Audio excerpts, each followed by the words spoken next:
Well, hey guys, here we are for another episode of the History of Aviation Podcast, you see. And I am here. My name is Derrick Beeler, and I'm joined first off by Mr. Julien Martinson. How's it going, Julien? Hey, it's going good. I'm over in Cologne and it's Labor Day and it's a really nice day to go out. And I went for a swim this morning. And Nice. oh yeah, it was beautiful. And as always, we are joined by our producer extraordinaire, Mr. Shae Jones. How's it going, Shae? Oh, we're doing pretty good.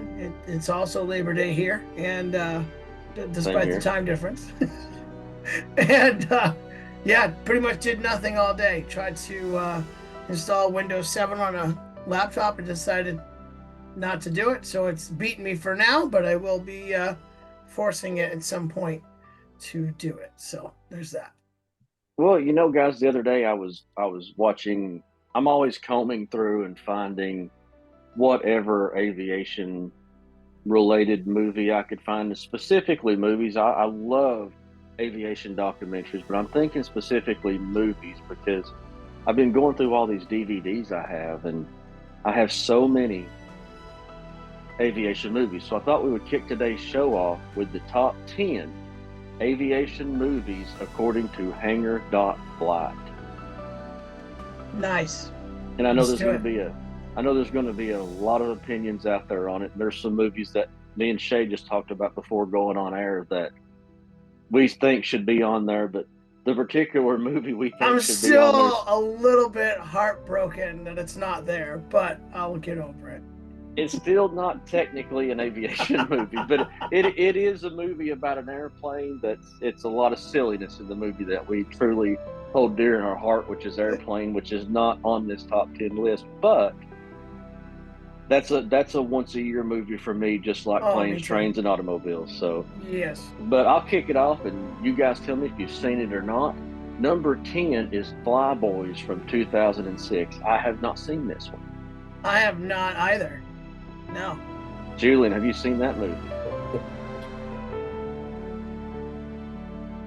Flyboys from 2006. No, so sorry, I have to say I haven't watched a lot of airplane movies. I Oh used no, Julian. Yeah, I know, but I watch a lot of documentaries and airplane crash investigations. So this is more my pick, but I'd love to hear what your list is, and let's go through them. Well, I have not seen Flyboys. You need to raise your camera up there just a little bit, Julian. But Flyboys 2006, I have not seen that one. So definitely let us know if you've seen that one. Coming in at number 9 is one that I have seen a piece of. It's called The Dawn Patrol from 1938. That's an old one. No, I have not seen that. The Dawn So, Patrol. The Dawn Patrol comes in at number 9 on the top 10 aviation movies of all time, which I have seen, and this was 20 years ago. I've seen bits and pieces of that.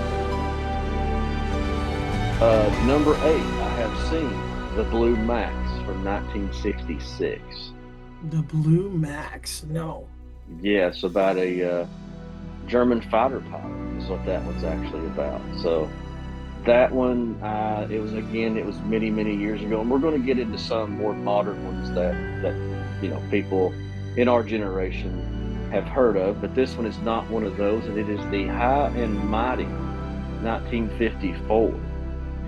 Hey, it looks like George Pipard he was Hannibal from the A-Team. He was in that movie. The High and Mighty.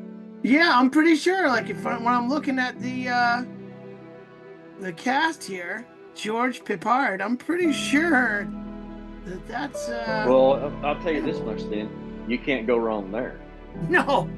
for Yeah. sure. But coming in at number 6 is one I think most of our listeners will be familiar with, and that's The Aviator Yeah. from 2004, which starred Leonardo DiCaprio playing the role of Howard Hughes. Yep. So that was a huge movie back in the day. Really, really good movie. If you haven't seen that one, anybody listening, I highly recommend you watch it. I'm going to go ahead and say most everybody listening to this podcast has seen that movie. Yeah. If not, a few clips here and there for sure. Yes, and another one that was a huge movie from 2009, coming in at number 5 is Amelia, the story of Amelia Earhart from 2009. That was a really good movie. Go. Really good one there. I've not seen that one either. Man, I'm like 0 for 5 right now. You're not doing good. You're not doing good. I've definitely seen clips of the last one, The Aviator, but I've not seen the whole movie through and through. Yep, and getting into this top 4, and like I said, this is according to Hangar.Flights, which anybody listening can look that up. But yeah, 2009 Amelia, great movie. Highly recommend that one. Number 4 is another really famous aviation film called The Flight of the Phoenix, starring Dennis Quaid. Yep. Yeah, that was 1955, wasn't it? Yeah, the actual situation. The original one. Yeah, the movie, the Dennis Quaid version came out in 2004, and they all worked together to build an aircraft to get out of the desert there. Yeah, because this is saying it's a 1965 film, 2 hours and 22 minutes. Yeah, and there's a did you know on this one that the model used in the crash sequence cost $250,000 and was perfectly built in its actual size. So that's pretty neat there. Moving on to number 3. If you haven't seen this one, Shae, I'm going to be extremely disappointed in you. Okay. 1997 Air Force One. Let me just see let me look at the poster of it. Harrison Ford. Yes, I have seen it. Yeah, get it off my plane. Surely you've seen that one, Julien. Surely you can't be serious. I'm serious. Don't call me Shirley. Oh, let's see. Number 2. It can't be helped. You got to do it. What? I said it couldn't be helped. You got to do it. Yeah, don't call me Shirley. Yeah. If you're gonna quote Airplane, you know I'm coming right back at you with whatever the retort is. That's what we do. Airplane or Caddyshack. Oh, that's it. Number 2 from 2001, another really good one, Pearl Harbor. Oh, yes, and I have seen that one. Yes. Julien, have you seen the movie Pearl Harbor from 2001? I don't watch a lot of movies, to be honest with you. Oh, well, yeah. number 1. To get out more. Number 1, surely, Julien, you have seen the number 1 aviation movie according to Hangar.Flights. Yeah. Top Gun, 1986. Oh, yeah. Yeah, there we go. There you go. We got one on Julien. Yeah. There you go. I've seen all of these movies, but one I didn't see, and the other one I've seen bits and pieces of. So, yeah, that is your top 10 aviation movies according to Hangar.Flight. So go check that out and be sure to leave us comments of anything that's not in there.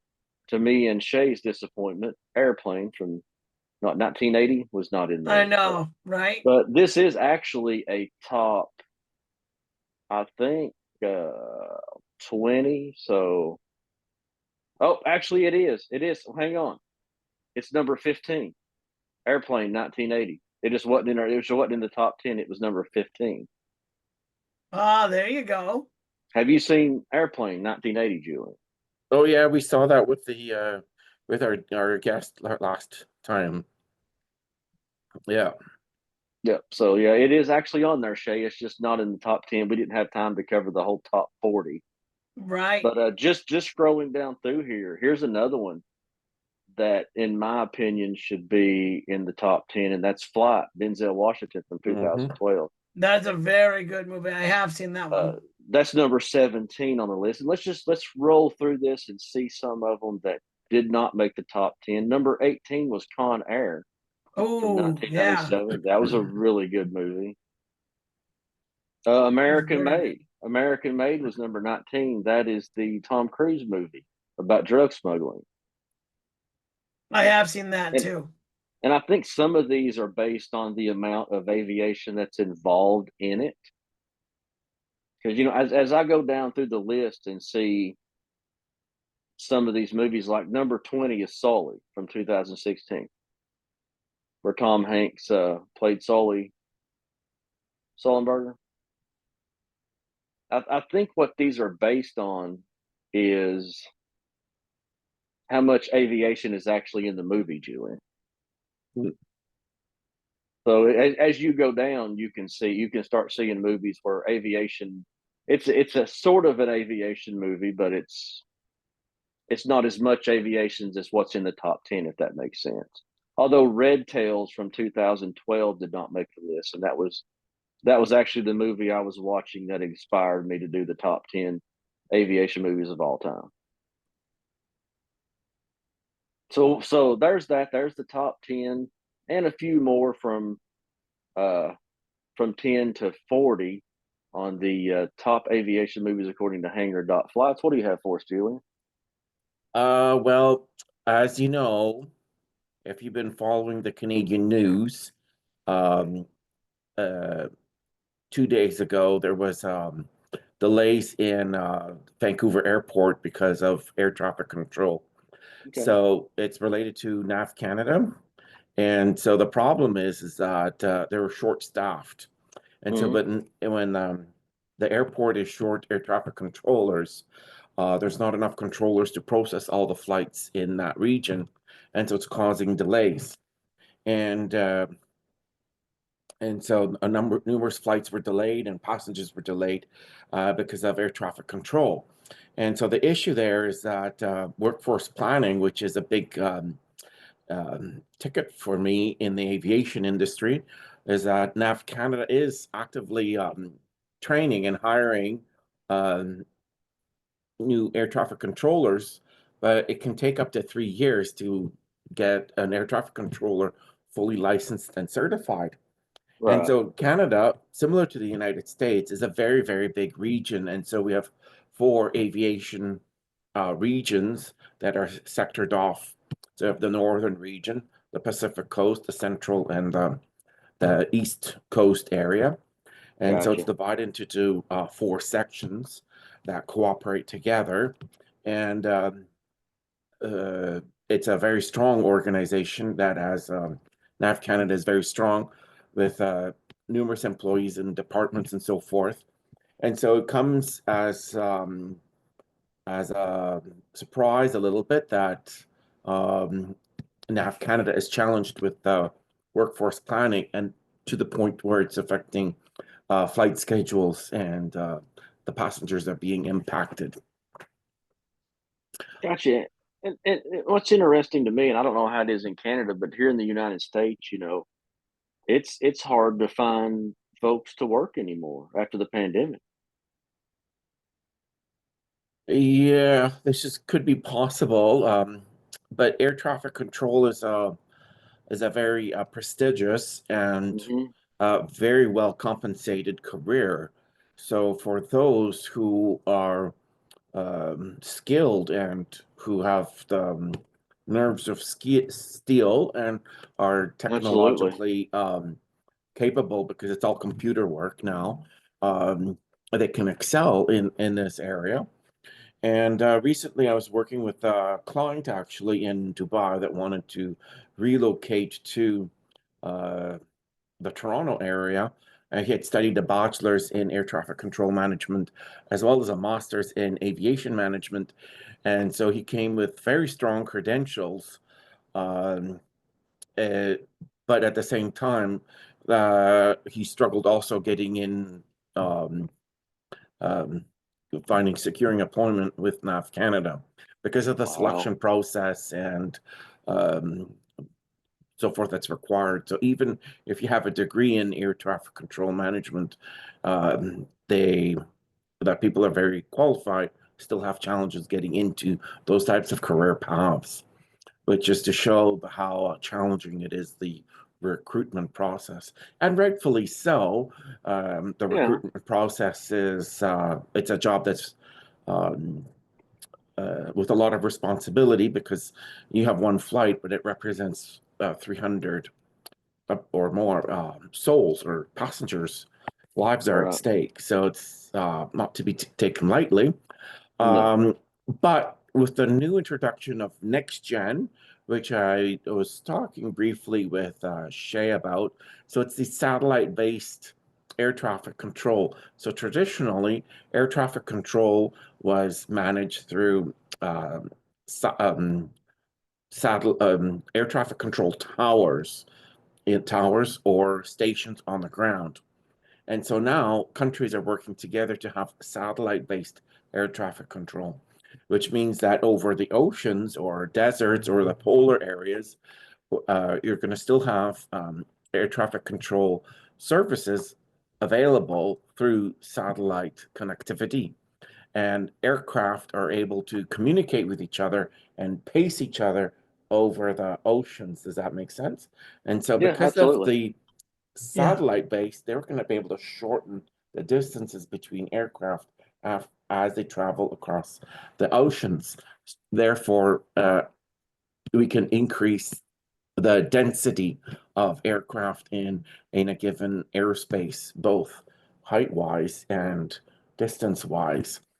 And so it'll become more integrated as aircraft are able to communicate with each other directly with the satellites. So the challenges with these types of programs is, like always in aviation, it's an international collaboration of standards.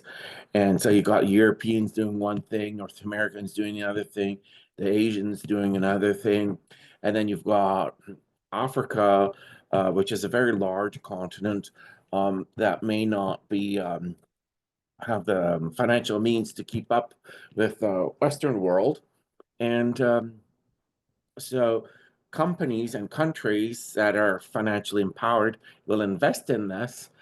And while other countries and companies that aren't, over time, they will benefit from the overall efficiency that the industry has increased. So it's going to be interesting to see how this rolls out in the next 5 to 7 or 10 years, and how the industry is going to be shifting its air traffic control management. And for anybody that's interested in how this new technology is going to be evolving, there's lots of videos on YouTube about next gen air traffic control.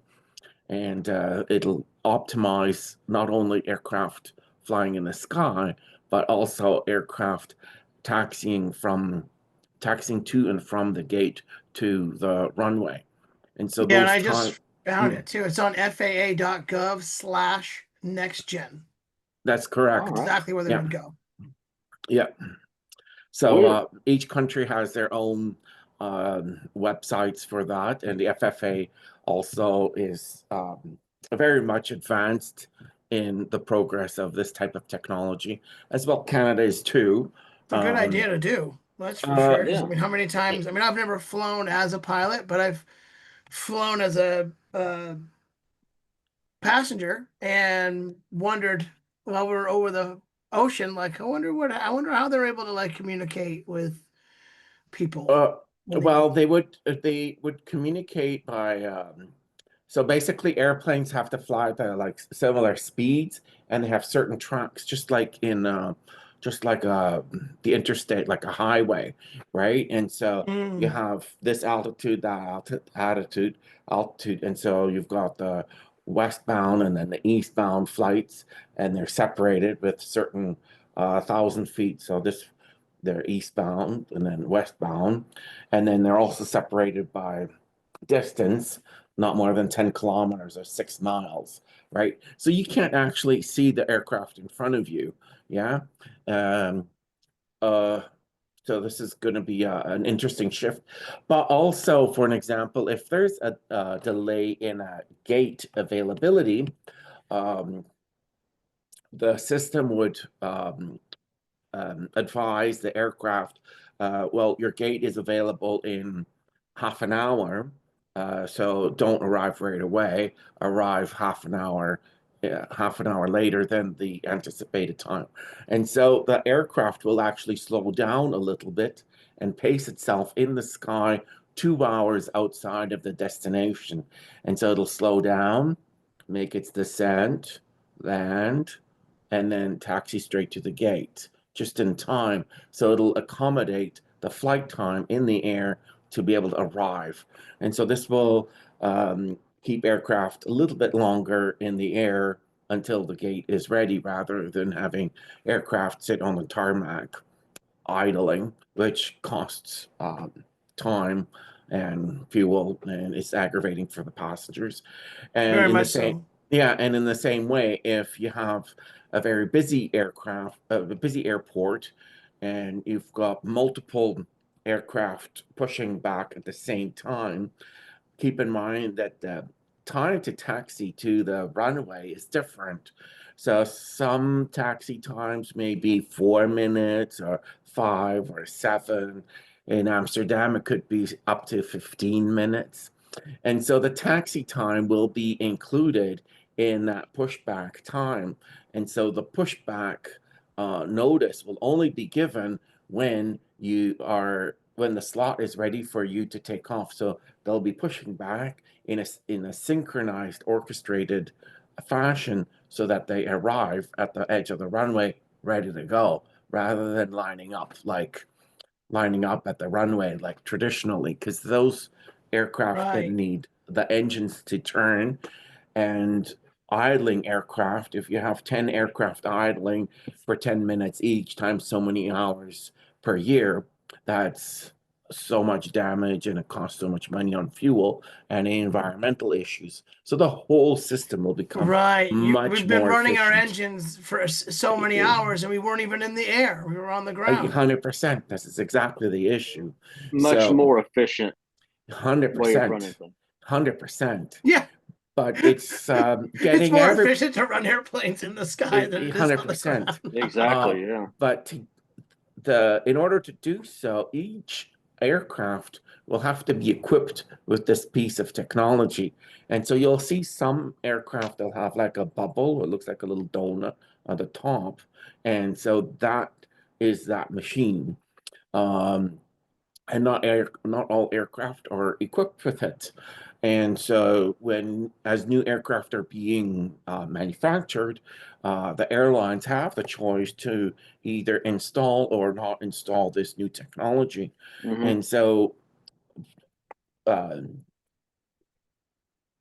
airlines with money will obviously do it, but airlines that are more financially challenged will opt out.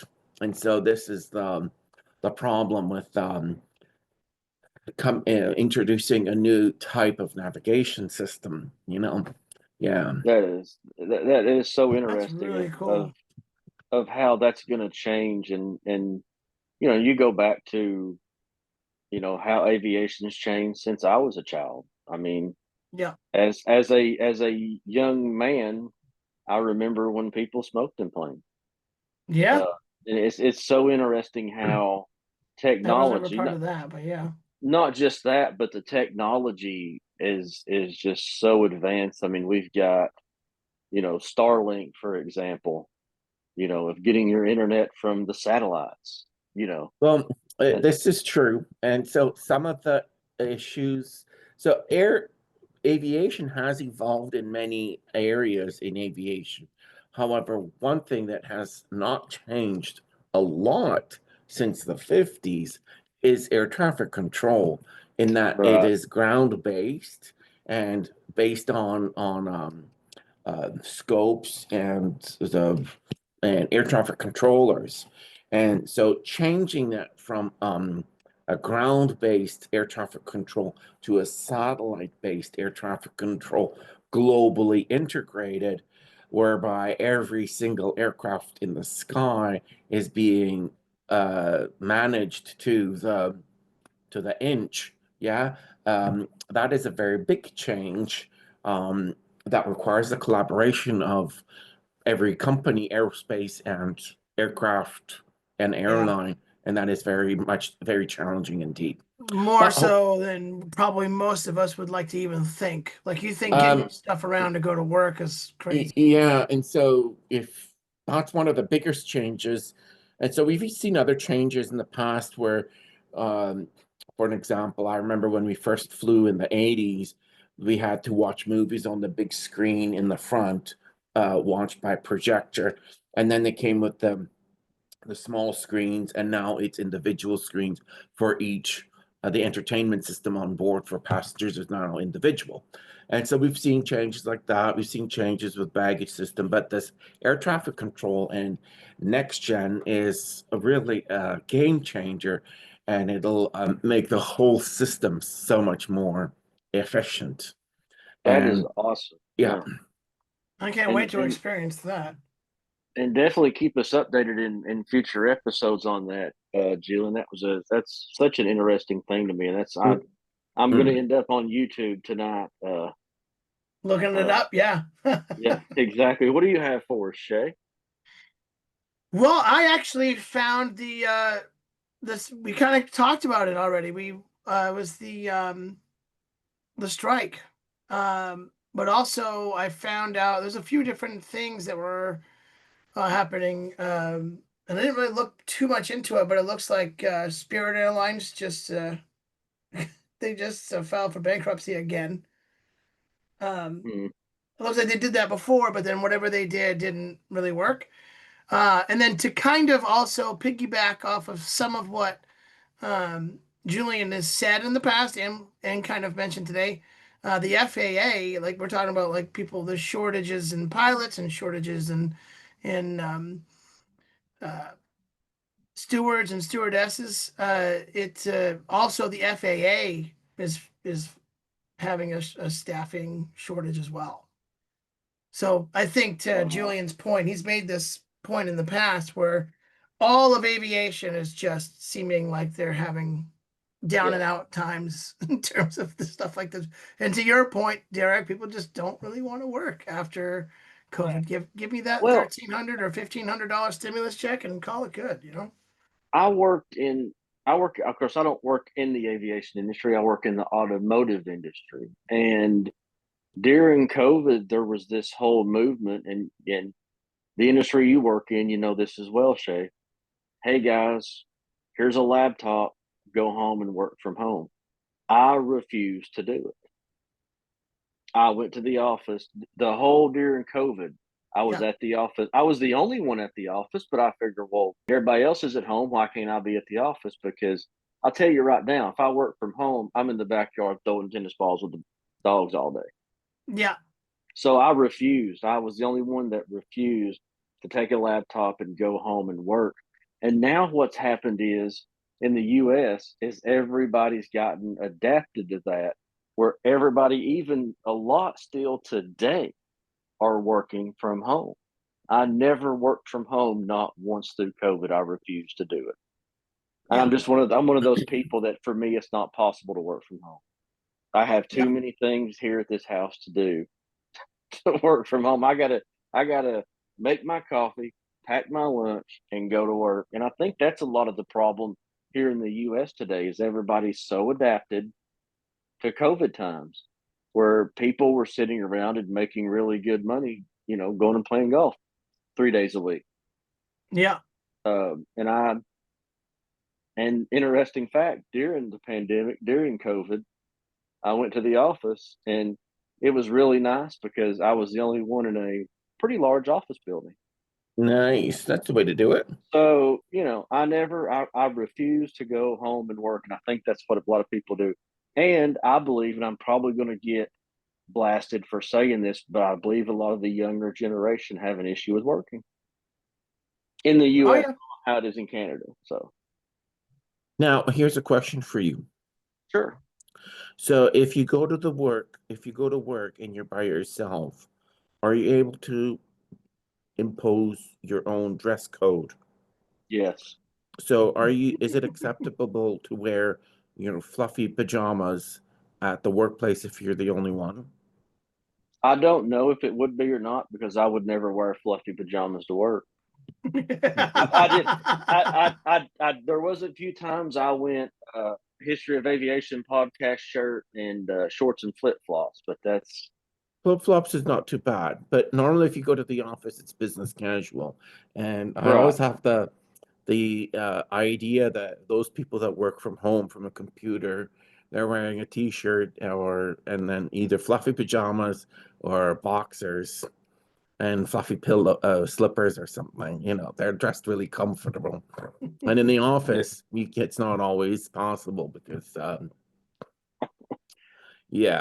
just laid out on the couch with a laptop. So we've got a couple announcements Oh, here. you just imagine you just sitting there, beep boo. Oh yeah, there's a tablet over there. Yeah, you can get the crumbs off my shirt. Yeah, there's a tablet right over there. Yeah, you got it. You got it. 15-minute naps every hour. Yeah, that's it. But we got a couple of announcements. We got a big deal coming up here, Shae. Big deal to us. Shae is gonna come on down to East Tennessee here. How many days did you say it was? It's 19 days from today. 19 days from today. Including today, so it's the 19th that I come down. So Shae's going to be coming down and helping Jonathan out, Jonathan and me, and Amber's going to be there as well. This is really the beginning of the History of Aviation Studios. What we're getting ready to do on the 20th of September. Yeah, we're gonna be headed out to Morristown flying. And we're going to be shooting basically a mini documentary of that flying and air show. Yeah. So we're bringing that to you completely in 4K with great audio, and we got Jonathan, which is going to run a camera for us. So we're gonna go down there and have a full camera crew, and we're gonna get some people that's spectating the show and talk to them. We're going to go around and talk to several pilots, as well as Wes Stowers is going to be there. So we'll get to talk to him, as well as Karen Hughes, which is the director of this whole thing, as well as I want to bring up the Jet family. Yeah, you got to talk to Rod Machado too, see if he's going to go. Rod Machado possibly is coming down. We don't know about Rod yet, but I just want to mention the Jet family because the church that I attend, Matt Jet, is the preacher there, and as most people that listen to the podcast regular know, that his girls do a lot of really beautiful singing. And get this, Shae, I don't know if you know this yet or not, but they're all going to be dressed up as Rosie the Riveter at the air show on the 20th. No way, that's cool. They're all dressing up as Rosie the Riveter and doing their music for the opening. And after the national anthem, they're going to do the Rosie the Riveter stuff. So we're definitely going to get that on film for everybody. And that's a part of what Shae's what would you call it, the birth of the History of Aviation Studio, where we're giving people a lot more visuals than just audio. Yeah. Everywhere we go is going to be like a mini documentary. Perfect. Well, I look forward to it. You're going to be able to see everything that there is to offer it there, and we're doing this and it's a free event, but of course, not all of our listeners can go because we have listeners in Australia. We have listeners in Canada. We have listeners all over. So we're bringing that visual through the History of Aviation Studio to these folks to where they can be a part of it because they can't be a part of it. Yeah. Perfect. It's amazing. So it's going to be pretty cool. And this is going to be our first one. So we're probably going to be running around with cameras a few days before, shooting some stuff and make sure we're... Yeah, I got my... right here, I got my camera ready to rock and roll. So yeah, and we got the big Canon. I think it is if I'm correct, the Canon that we're shooting this with, the actual video camera is like 5 or 8K or something like that. I can't keep up with all this stuff, but it's I don't know how many megapixels mine is, but yeah, it's pretty. Oh, mine's 18 megapixels, so that's a pretty decent one, but it's better than most. Although nowadays with your cell phone, exactly, it's like you don't even. And I don't. Anymore. I'm just the guy that stands in front of the camera, and I hugely admire what you guys do behind the camera. Because if I was behind the camera, this would be, who knows? I might be filming the side of a hangar somewhere. Hey, this is my impression of Derrick. Hey guys, we're here doing this thing. That's exactly it. Yeah. So Julien, where can folks reach out to you again for some aviation career coaching? So I always send people to my website. That's www.julienmartinson.com. And so I accept clients from all around the world who are interested in aviation careers and in how to make a successful aviation career. What are the steps in order to get? And I help them shave years off of the journey and make the journey smooth for the next generation coming in. I'm also on YouTube, Instagram, Facebook, LinkedIn, and TikTok, and you can follow me there as well. And I have 2 books on Amazon, one called The Ultimate Guide to Careers in Aviation, and the second book is Mediocrity is Killing Your Superpower, which is based on the TED Talk given in Harare, Zimbabwe. And by the way, did you know that the TED Talk had over 55,000 views? Yeah, Wow, so good for you. lots of people saw the TED Talk and it made a lasting impression. The book talks about striving for excellence in an aviation context and what to do when you're not able to strive for excellence. What are the courses of actions to make corrective action? Yeah. So And that's a great number there for your TED Talk too, because you're reaching out to young people. And like in this episode, we talked about, the shortage of I hate to say the word help, but because and yeah. I say the word help because it's in all aspects of aviation. So it's wonderful that you're reaching out to young people, and that's absolutely what we love about you. And earlier, before we went on air, Shae told me that, so I couldn't get my microphone working, going back on me not being technically advanced. So I couldn't get my actual microphone working. So I'm on my Yeah. AirPods today, and Shae said that I sounded like 1954 radio. So you see, Shae, you see Yeah. now, where can folks find the things about the History of Aviation Podcast? See, Yeah. Well, you can definitely go to the website, which is hoapod.com. There you can see what we're doing. Once we're done with this, tomorrow or the next day, we're going to upload this to all the places that you listen to your podcasts at, and then that will automatically go to the website. And then shortly after that, I will get this video together and put that on the top of the video page. And you can also go there and buy things that are History of Aviation podcast branded. Go and get yourself a shower curtain, keychains, whatever it is. I haven't looked at that in a while, but I'm sure that there's still plenty of things there. But yeah, that's the main place. If you want to send us an email, you can do it right from there. That's really, really cool. So that's pretty much the hub of where you would go and interact with us. and TikTok and YouTube, all of our short videos are there, as well as our full video. Yeah, all of our social media stuff is there. It's on the Yeah. socials page. You But can yeah, we want to direct everybody to the site first, and then go and find us on all the other spots after. yeah, you can go to the website, which is hoapod.com, and there you can. That's the one-stop shop. There you can. That go to is the our social one-stop media. shop. You can get everything there. Audio, the audio podcast, the video podcast, the shop, the store, whatever you want to call it. All of our socials are there. Email us if you want to. Yeah, it's all there. That is definitely the way to do it, and I appreciate it, guys. We're wrapping up another one. Right on. Fantastic. Thank you, guys. Yeah, thank you. For Julien Martinson, Shae Jones producing, I'm Derrick Beeler. Thanks for listening to History of Aviation Podcast.